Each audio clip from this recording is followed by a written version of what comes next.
Hey friends, I am doing this video just in the middle of my kitchen because I feel like I have had no time to film or edit or do anything lately, but I'm so determined to give you guys videos. So I was like, this pregnancy update can just happen where it happens. I'm in the middle of making bread, so there will be oven beep in a little bit. So hopefully I'm able to nip that out. But hello and welcome to my 28-week update.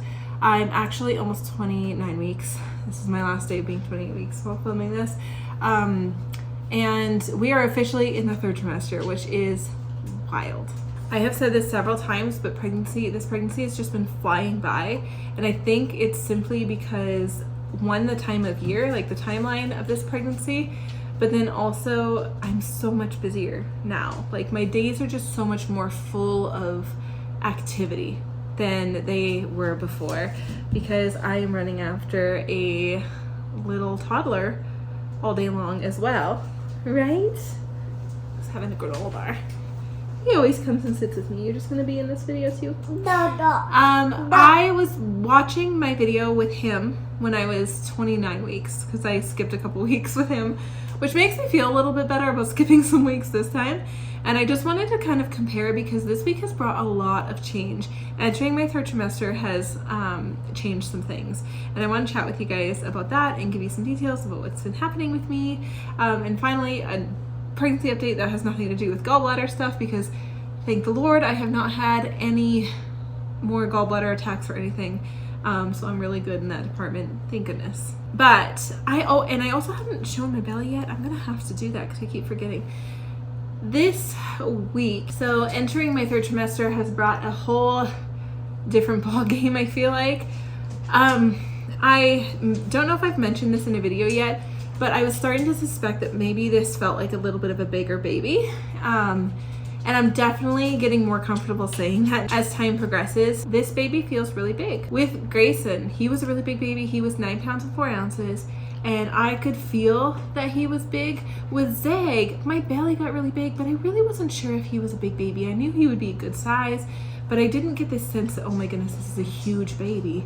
But with this one, I'm starting to think, oh, this might be another big baby because there's just this difference in feeling like the movements. It's not necessarily his kicking and everything like that, but when he's moving his limbs, there's just, well, one, like my belly is very large, and it's funny because my midwife had seen some of my Instagram photos and was like, oh, I wondered if you had like some extra fluid or something. So when we had a midwife appointment and she checked, she's like, you really doesn't feel like you have a lot of extra fluid or anything. I think it's just a good sized baby. And his movements, like his elbows and his knees, and when he moves around, it just feels like he's running out of room already, and they just feel like very large limbs for the age he is. So I'm really curious to see if I'm right there. Are you doing Twinkle Twinkle or no, Itsy Bitsy Spider? Yeah. So cute. I'm really curious to see if I am correct in that he's another large baby. I mean, all of my babies have been big, to be fair, compared to a lot of people, but it's interesting. So with his size has come the difficult thing of sleep has been really out of my reach, but the last few nights have been okay. I got to a point where I don't know what happened. Maybe he had a little growth spurt or something, but every time I lay down, no matter what side I'm on or where my pillows are or anything, I was just feeling so out of breath and breathless, and like my heart was working really hard when I lay down. And it was just super uncomfortable where I just felt like I couldn't really catch my breath. I felt like I was kind of suffocating whenever I laid down. And so there was a couple nights where that was really brutal and I really didn't get much sleep. And then I started building a pillow fort. And so basically I'm now sleeping at like a 45-degree angle and I can sleep like that. So I don't know what it is. Part of me thinks maybe it's acid reflux that's presenting a little weird because acid reflux, like heartburn, can feel a little bit like breathlessness sometimes, and I get really bad heartburn for all of my pregnancies. I always have. This time hasn't been so bad, but I wonder if it's just presenting a little bit different, and just sleeping at that angle keeps everything down where it's supposed to be because, again, he's taking up more space and he's up high. So that has been uncomfortable. Hi. And I do wonder if that's gonna continue. Like, it doesn't matter if I've got like a pillow under my belly supporting it. I just feel like I can't breathe when I lay down. It's very strange. His movements though are really good, and he's got lots of action. He's got, I don't ever do kick counts, but I have like, I pay really close attention to my baby and my body, and down, and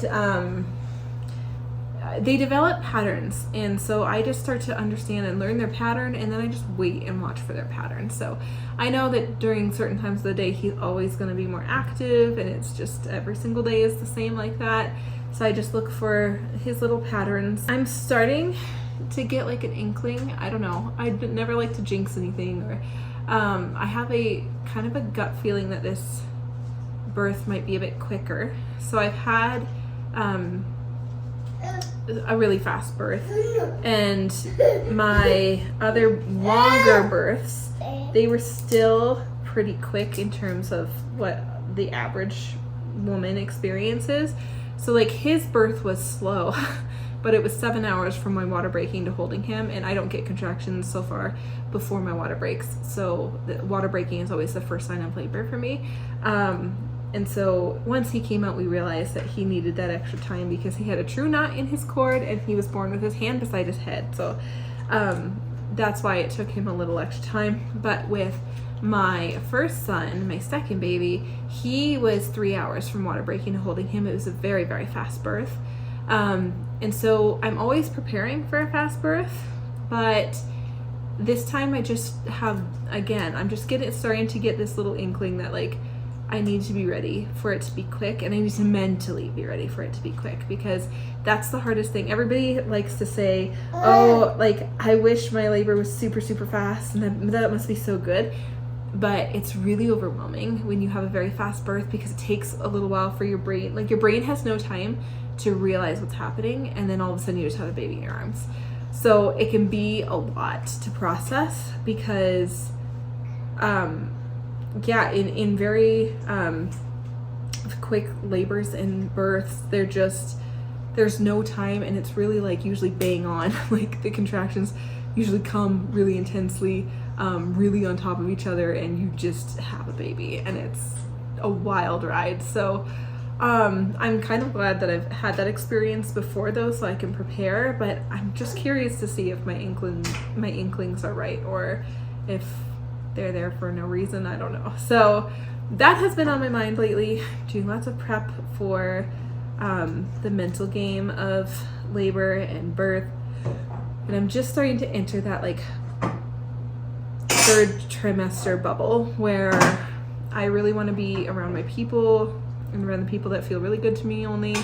And I'm kind of like starting to shut the rest of the world out, and I'm daydreaming and manifesting about how I want this birth to go, listening to my birth playlist every day.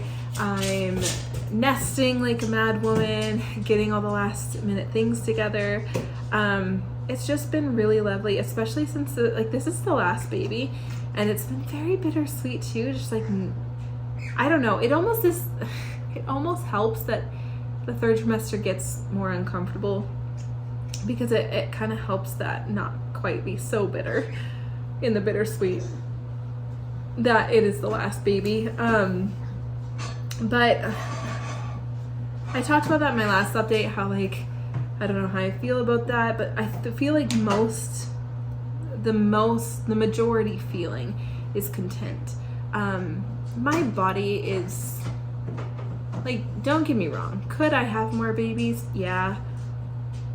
My body feels like I've been through a lot with my pregnancies and my births, and especially this baby has kind of put me through the ringer a little bit, and in some ways it's been one of my easiest pregnancies, but then in some ways it's been one of my hardest pregnancies. It's very strange, but I feel like my body would be really relieved to be done growing humans and giving birth. I don't complain a lot, I feel like, and I feel like I have a really positive outlook on birth and pregnancy. but that doesn't mean I have an easy time getting my babies here and growing my babies. HG is really mentally challenging for me, extremely mentally challenging for me. And the whole like gallbladder thing, and I don't know, there's just like a lot of factors that I'm just feeling really grateful, and I'm feeling more contentment than anything with being done.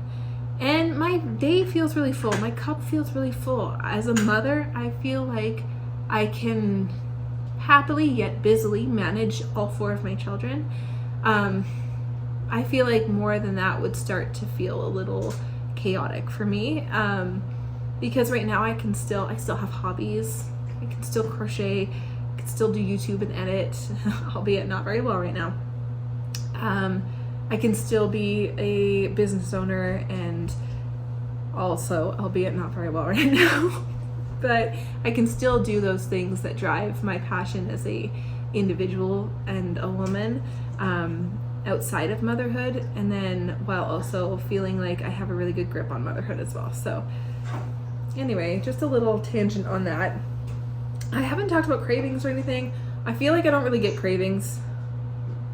I don't think I've had any real, oh no, okay, this 3rd trimester is coming with some new things. I'm noticing a higher calorie demand.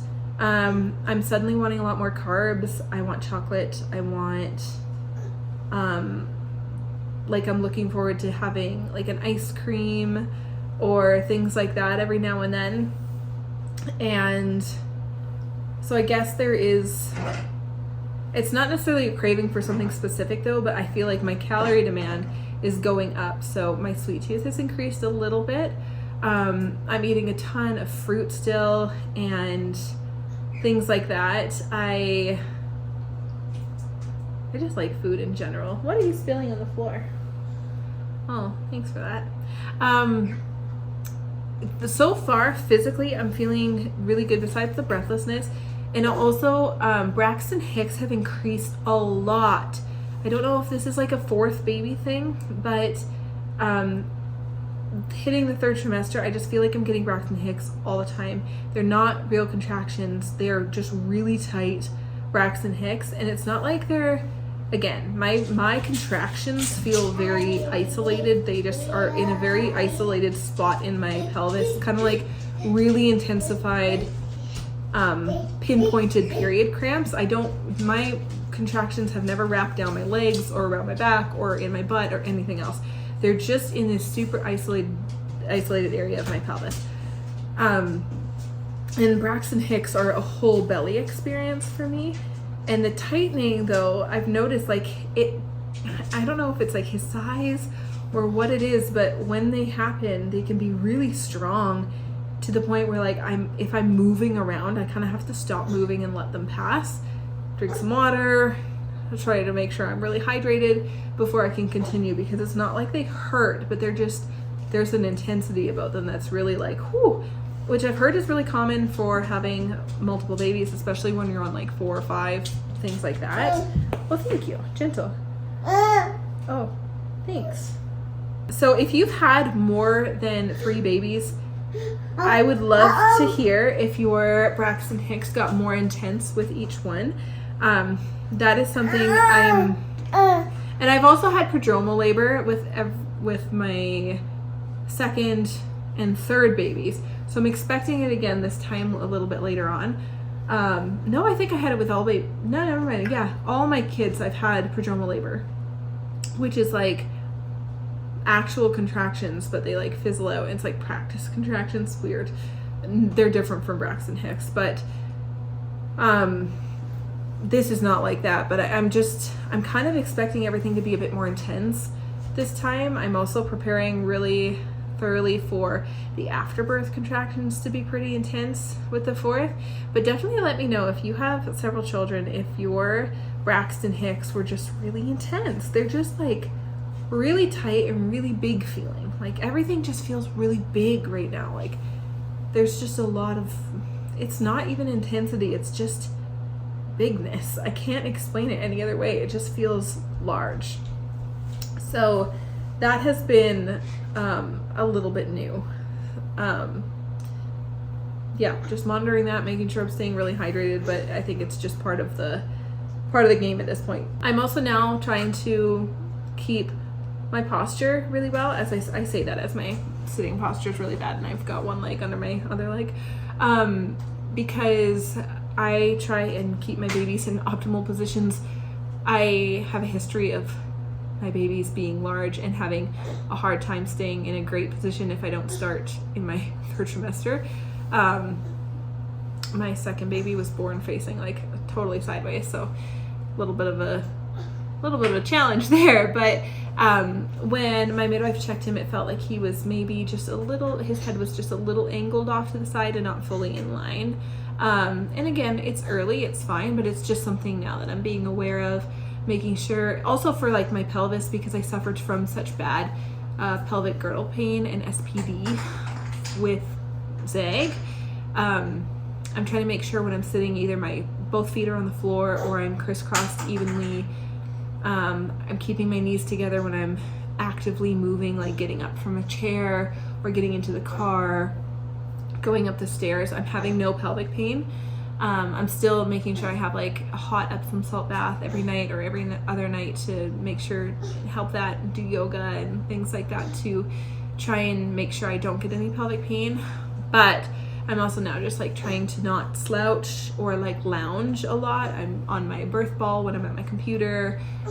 Just small things like that are helping. So what else did I want to update? Oh, I mentioned this on Instagram. Some people had questions about breastfeeding, some breastfeeding during this pregnancy. My milk is completely gone.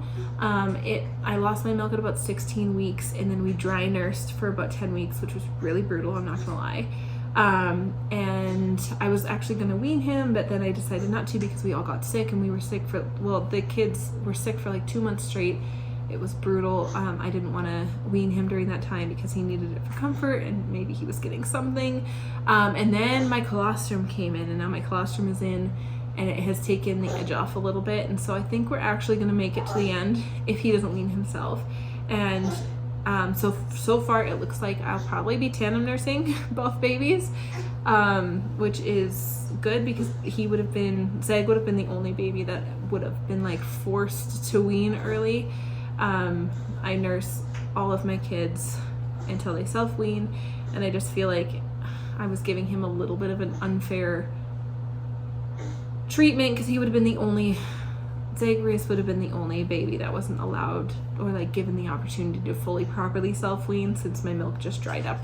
It's not like he could control that. So it is kind of nice that he's still nursing, and we're just down to like nap time and bedtime, which is great because he needs to be on a schedule for nursing if I'm going to be tandem nursing so that he doesn't drink all the baby's milk. And yeah, anyway, I just thought I would mention that because there usually are a lot of curiosities or questions for women who are also looking to tandem nurse, or yeah, if you have any tips for me, if you have tandem nurse, then feel free to leave them below. I'm happy to hear them. I've heard that it's good to have your older baby kind of on a schedule, but it's also kind of nice because they can really help bring in the milk and prevent things like mastitis and stuff like that. So I'm just looking forward to what everything is going to look like and our balance and everything. I think I'm going to make a little video because I've had some questions about co-sleeping because we bed share and like what that will look like when baby comes, because toddlers are crazy and they flop all over the place. So I'm gonna make that a separate video to just show what we're doing, and maybe that can be helpful for somebody else.